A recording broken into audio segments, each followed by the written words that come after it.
The investigation team draws up measures as concerns grow over a potential clash during another attempt by the team to arrest President Yoon Suk-yeol, which looks imminent. Video footage of North Korean soldiers captured alive in Kursk has been revealed by Ukraine, while more disturbing revelations are being shared by South Korea's intelligence agency about those sent to the front line.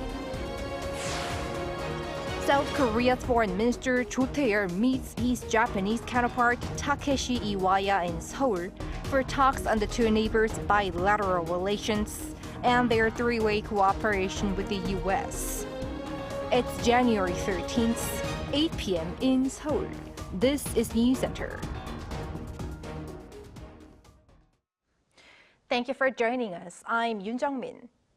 It is likely that a second arrest attempt against the president will take place within this week.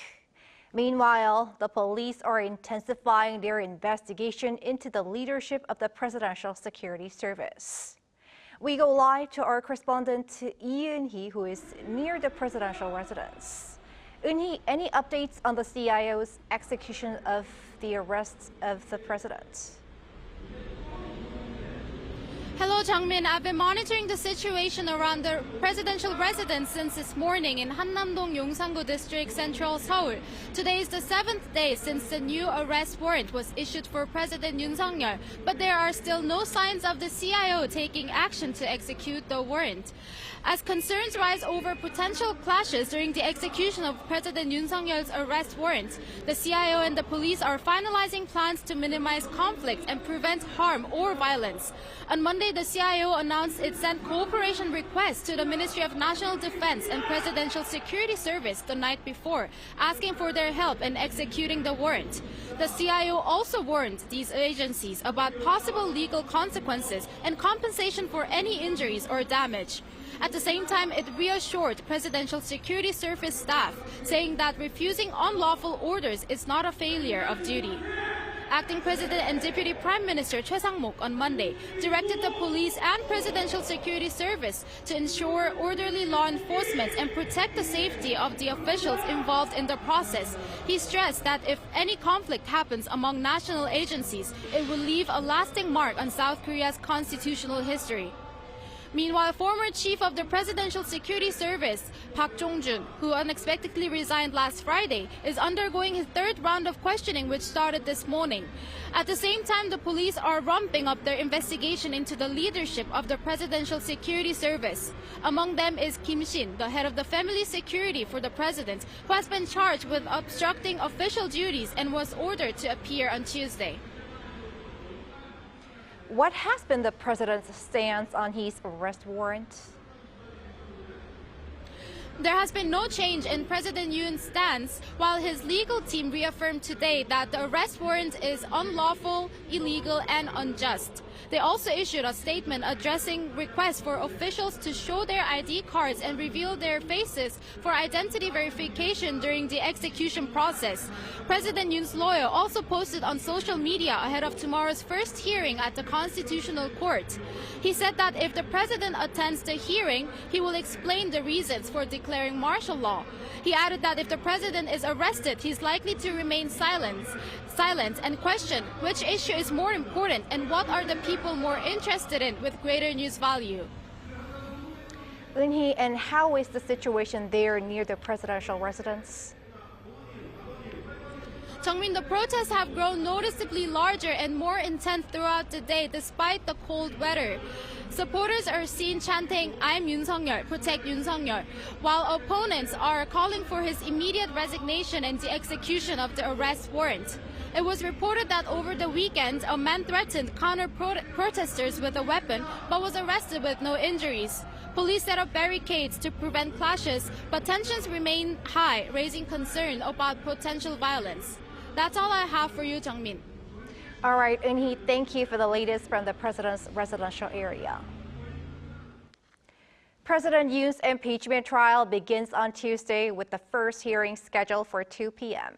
The trial already faces a rocky start, with Yoon's legal team disputing much of the proceedings and filing an objection to the first session.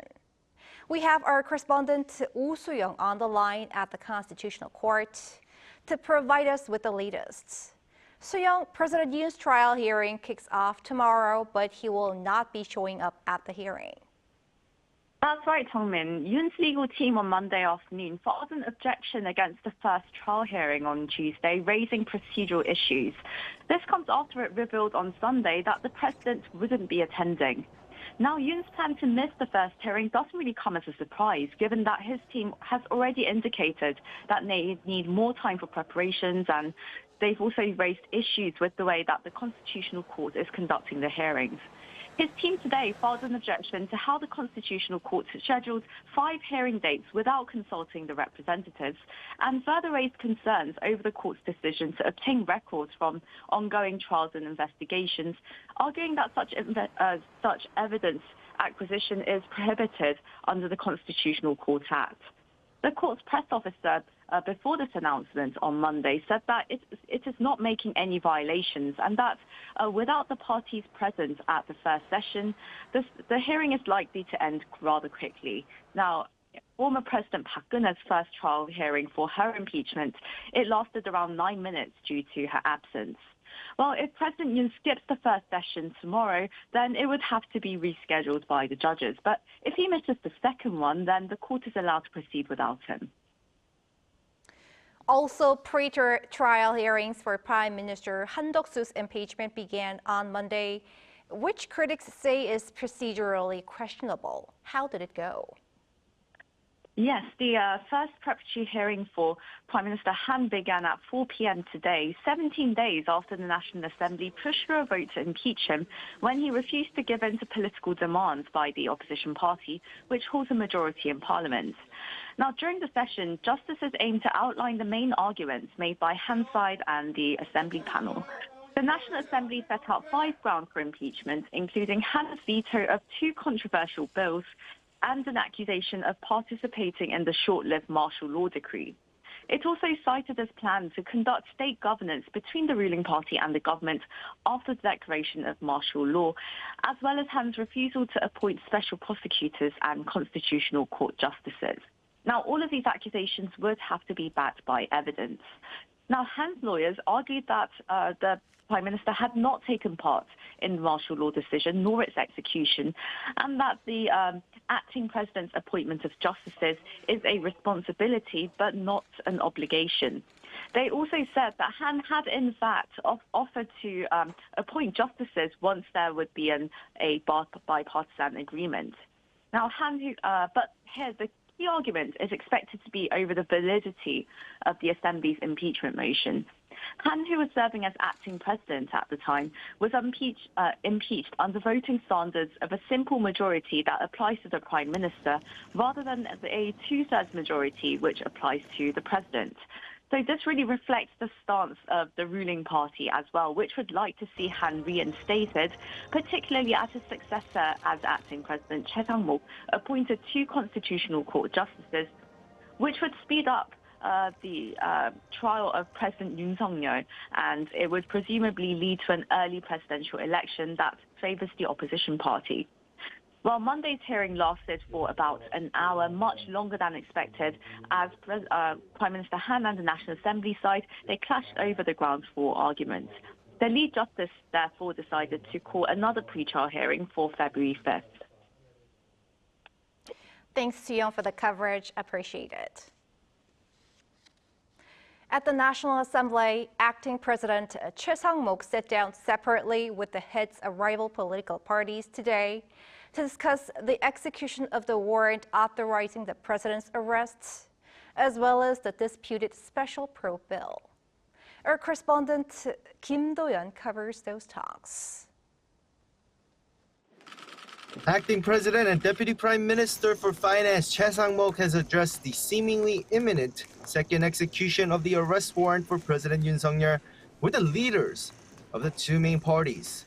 This came as Choi paid a visit to the National Assembly on Monday and separately met with the main opposition Democratic Party of Korea leader Lee Jae-myung and ruling People Power Party's interim leader Kwon Young-se with the same message.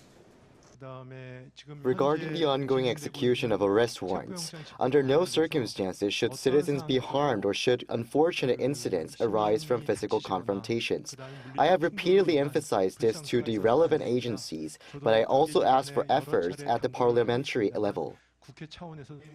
However, the DP's Lee Jae-myung did not agree with Che's stance. He says Che's job as the interim leader of the government is to prevent situations where court-issued warrants are obstructed by force when being carried out by the police, in reference to the Presidential Security Service's plan to protect Yoon from being detained. Well, saying something like we shouldn't arrest a suspect because they might resist feels a bit off to me. I don't think that's the right approach. The ruling PPP's interim leader Kwon Young-se sided with Che, in that Che needs to make sure no party acts in a way that could lead to accidents. The safety of citizens is paramount, and just as important as the matters within the National Assembly is the reputation of South Korea. As this is an issue that directly impacts the nation's dignity, I urge appropriate measures to be taken. Another key topic for Che's two meetings was a special probe bill against President Yoon's alleged insurrection. He had previously vetoed the first insurrection special probe bill 2 weeks ago, claiming the bill seemed unconstitutional. The opposition lawmakers are looking to unilaterally pass another special probe bill, and he requested that the two parties have sufficient discussions before passing the bill. Regarding the special prosecutor bill, which is expected to be discussed by the ruling and opposition parties, I request that both sides work together to draft a bill free of unconstitutional elements. On top of this, Che requested that the gap across the aisle narrows and that the two sides become one team to boost the suffering economy. He reiterated the importance of the recently kicked off joint consultative body between government and rival parties to discuss state affairs to swiftly pass necessary laws to boost the economy. Kim Do-yeon, Arirang News. In other news, the Japanese foreign minister is currently in Seoul for a 2-day visit and discussed ways to develop bilateral cooperation with his South Korean counterparts, as well as trilateral cooperation with the United States ahead of President-elect Donald Trump's inauguration next week. Our foreign affairs correspondent Pei Yun-ji has this report. The top diplomats of South Korea and Japan sat down for talks in Seoul on Monday, as the two countries marked the 60th anniversary of the normalization of diplomatic ties this year. South Korea's Foreign Minister Cho Tae-yeol and his Japanese counterpart, Takeshi Iwaya, have held phone calls on 2 occasions since the brief imposition of martial law on December 3rd. But this is the first time they've met in person since the political turmoil. In a joint press conference, the two officials stressed the importance of bilateral cooperation, as well as the 3-way cooperation between South Korea, Japan, and the United States. Iwaya, who's set to attend Trump's inauguration ceremony next week, said he plans to tell the incoming U.S. administration that trilateral cooperation is crucial. If circumstances allow, I am currently coordinating to attend the U.S. presidential inauguration scheduled for January 20th.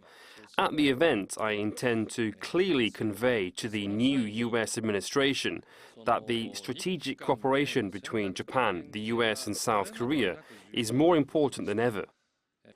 Meanwhile, when asked how South Korea will handle the historical tensions between Seoul and Tokyo, which has been a thorn in diplomatic relations for decades, Foreign Minister Cho Tae-yeol said he plans to closely cooperate with his Japanese counterpart to work towards developing a future-oriented relationship. I plan to closely cooperate with Foreign Minister Iwaya to reduce the various disruptions in the bilateral relationship caused by historical issues, and work toward developing a future-oriented relationship.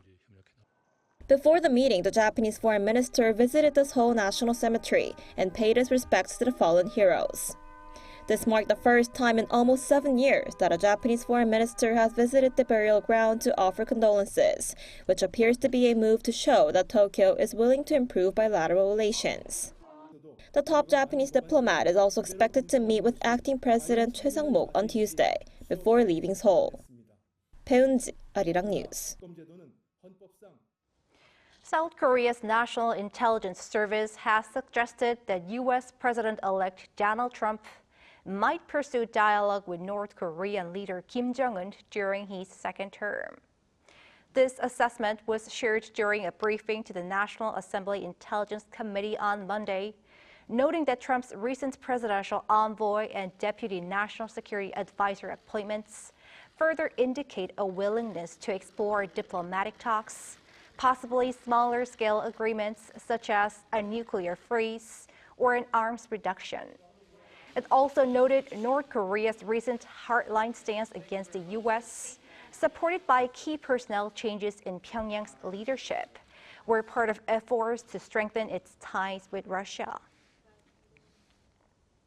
Video footage of 2 North Korean troops detained by Ukraine has been shared, which insinuates their initial ignorance of actual deployment to the war zone between Ukraine and Russia. Park Go-nu has the details. Interrogation footage of the 2 injured North Korean soldiers captured in the Kursk region by Ukraine last week was revealed over the weekend. 누구랑 싸운다고 했어?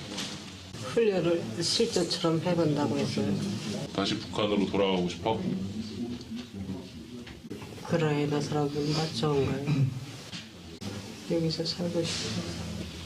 The 2 soldiers were transported to Kyiv for medical care after they were caught. One of the soldiers was even found with the Russian military ID under a different name and registered in the Tuva Republic. The Security Service of Ukraine has been communicating with them with the help of South Korea's National Intelligence Service, as they only speak Korean. The NIS said Monday that the North Korean soldiers deployed in Russia were supposed to commit suicide or blow themselves up before being captured. It added that around 300 of the North soldiers in Russia have been killed, with 2,700 wounded. On Sunday local time, Ukrainian President Volodymyr Zelensky offered to swap captured North Koreans for Ukrainian troops in a proposal written in English, Ukrainian, and also Korean. The offer says Ukraine is ready to hand over Kim Jong-un soldiers to him in exchange for Ukrainian soldiers. Zelensky said there's no doubt that Russia is dependent on military assistance from North Korea, adding that it's only a matter of time before more North Korean soldiers are captured. He also said if the North Korean soldiers did not wish to return to the north, there were other options for them to stay. South Korea's Ministry of Unification shared its stance on the issue. There are separate international laws and treaties regarding prisoners of war. The issue should be discussed with relevant countries along with a review of international law. There's nothing to comment on with certainty at this point. One expert shared possible scenarios under the Geneva Convention. The repatriation of North Korean troops will depend on legal rulings regarding their status as parties to the conflict, while South Korea as a non-belligerent may not be a transferred destination. That cannot be entirely ruled out, as forcibly repatriating prisoners against their will could violate international human rights laws. Exceptions always exist. Though the North Korean prisoners have not yet commented on defecting to South Korea, the NIS said it'll discuss this with Ukraine if such requests are made. Park Go-nu, Arirang News.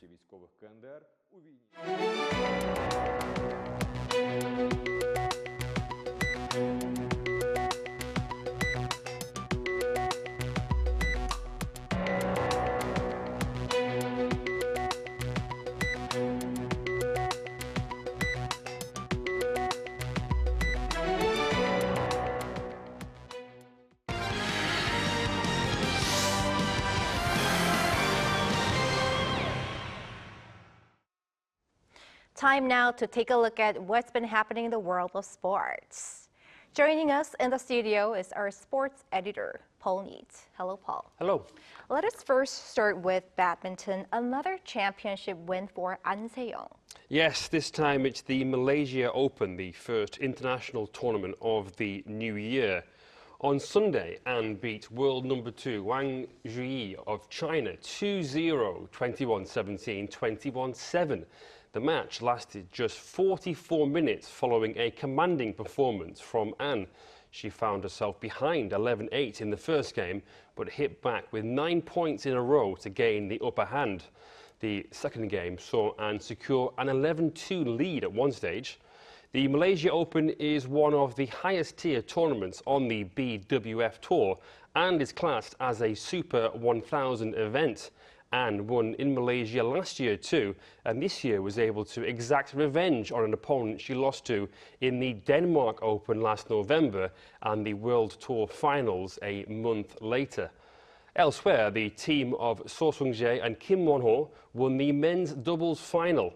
All three will be at the World Tour Super 750 India Open later this week.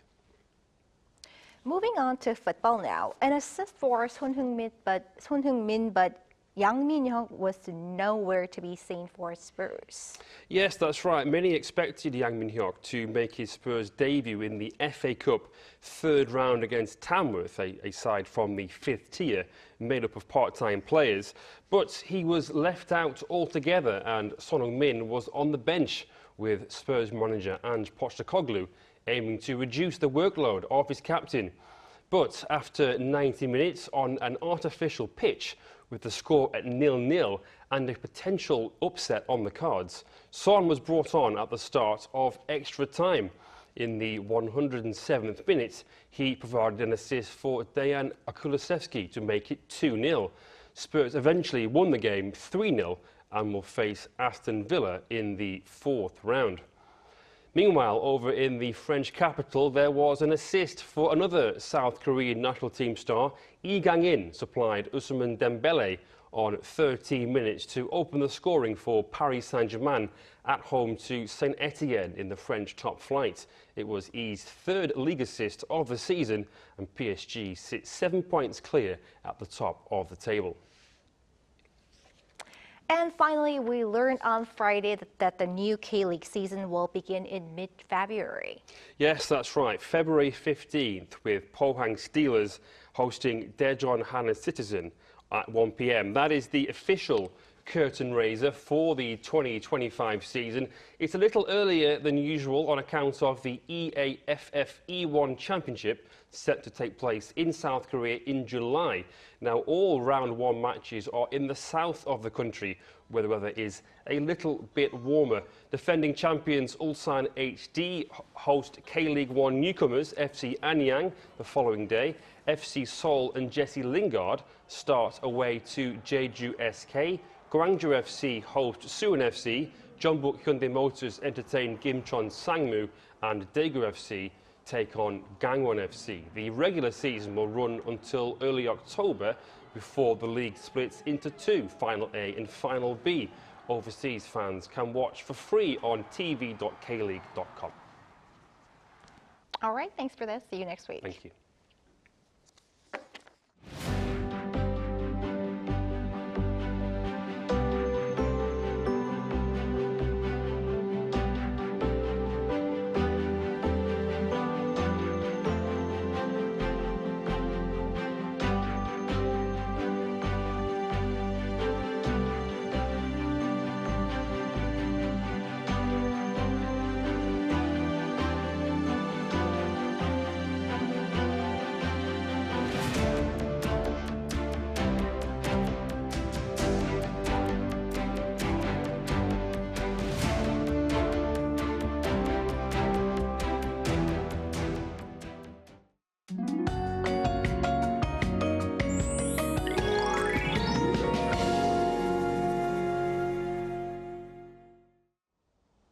The daytime temperature in Seoul rose to 6 degrees Celsius today, which is about 3 degrees higher than yesterday. With much warmer conditions, ultrafine dust became a problem again.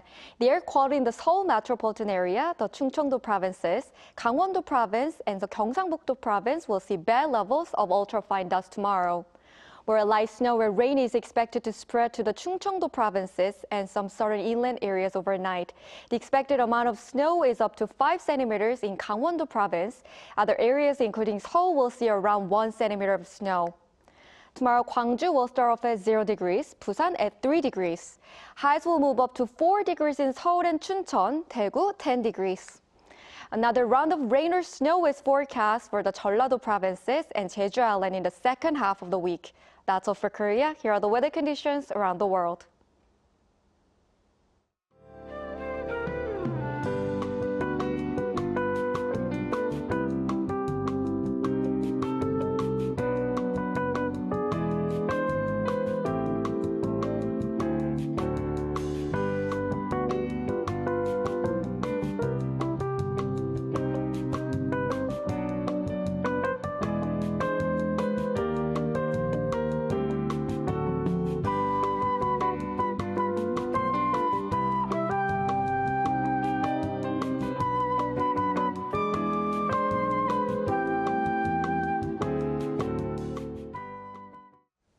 And that is Newscenter for tonight. Thank you for watching. A panel session up next.